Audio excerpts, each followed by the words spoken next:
This happened in the summer of 2017. My girlfriend and I are from St. Catharines, Ontario, Canada. We both attended university there and decided to take a road trip through the United States to celebrate our graduation. Our destination was Miami, Florida. Her family owns a condo near the beach, so we had a free place to stay. We decided to drive instead of fly because we wanted to see a bit of the country on the way down and visit a few friends. The trip usually takes about 20 to 24 hours by car, nonstop, and we were planning on making multiple stops. The first part of the road trip was a wonderful experience. We went shopping in Buffalo, then made our way down to Pittsburgh and managed to catch a Pirates game. However, once we hit West Virginia, things changed. It was nothing but endless wilderness and a few small towns sprinkled in between. We had plans to meet up with some friends for dinner in Charlotte, North Carolina, so we wanted to get through West Virginia ASAP. We only made stops when we absolutely had to. We ended up stopping for gas at a pretty remote spot. My girlfriend and I got out of the car. I started pumping gas, and she went inside to use the washroom and pick up some snacks. My tank was about half full when I heard a voice behind me ask, "Y'all lost?"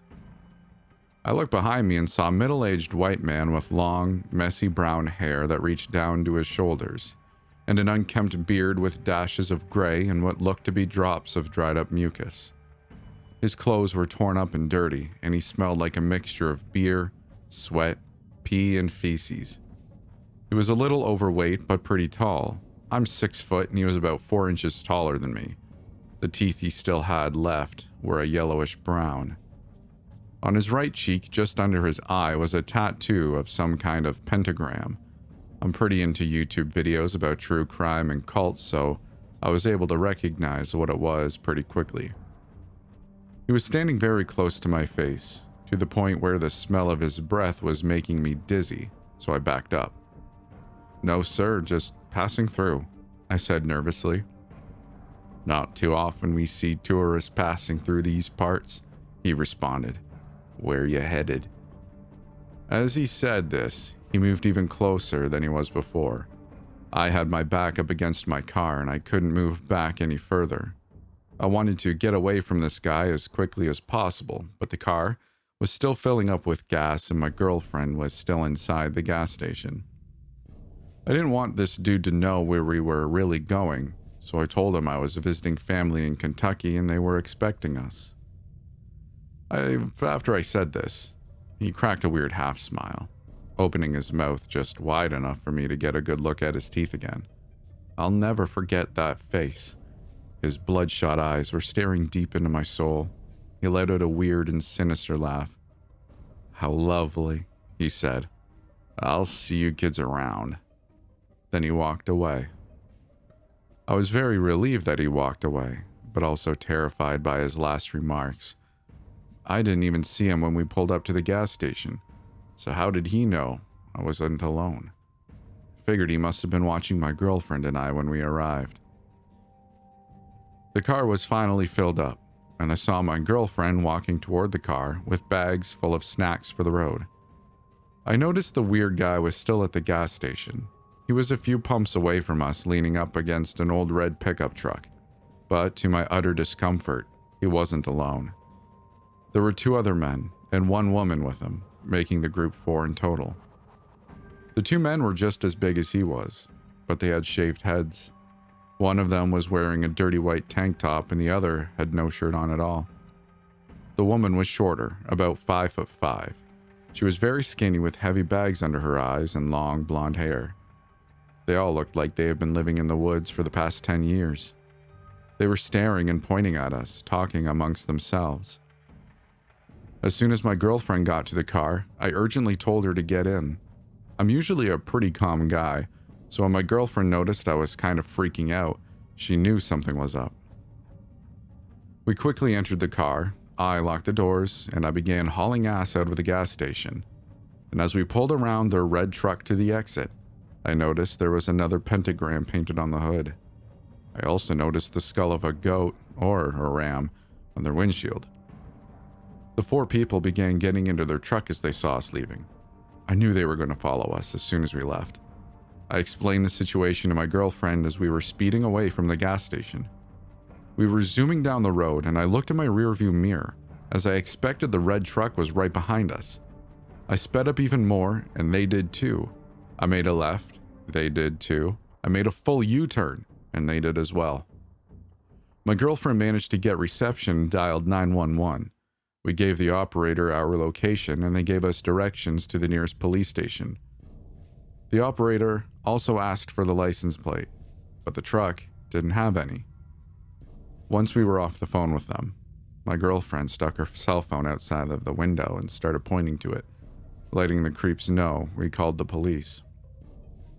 They finally got the message and stopped following us. We arrived to the police station and filed a report. We gave them the description of the truck and suspects. The investigator said they would call us if they had any more information. We were extremely shaken, but also relieved. All we wanted to do at that point was get the hell out of West Virginia. We thought we had shaken the group for good, but unfortunately, we were wrong. We decided to drive through the night to cover as much ground as possible. The area of the Appalachia we were in had no streetlights, and I could only see what my headlights allowed me to see. Everything was fine until I noticed 2 headlights in my rearview mirror. At first I didn't think anything of it, and I kept an eye on them. The headlights got closer and closer until they were tailgating us. To my complete shock and horror, it was the same red truck from the gas station. These people had somehow found us again and were right behind us. "It's them!" I yelled. My girlfriend began to freak out and dialed 911. I floored the gas pedal, not even knowing what was 10 meters in front of me. All we cared about was escaping. We got a mile up the road until my girlfriend yelled, "Watch out," and there were 3 dead cows blocking the narrow road. I slammed on the brakes. The red truck was right behind us, and we couldn't go forward. We knew we fell into a trap. All of a sudden, a naked man wearing a goat mask darted from out of the woods and began hitting our car with what looked like a large axe.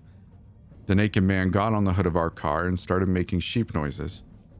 My girlfriend was still on the phone with 911, but all she could do was scream. The people behind us got out of the red truck and began walking toward our car. 2 of them had rifles, and 1 of them had a large machete. I knew what I had to do. I put the car into reverse and floored it. The naked man fell off our car. We smashed into the truck, and I managed to knock it into a ditch. After the truck was out of the way, I pulled the fastest U-turn of my life, and we got out of there. The people were yelling all kinds of obscenities at us as we drove away. I drove as fast as I could away from these people, until we finally arrived in a town and filed another police report. My girlfriend and I were uninjured, thankfully, but we were extremely traumatized. The car was still drivable after that, so we were able to get the hell out of West Virginia the next morning.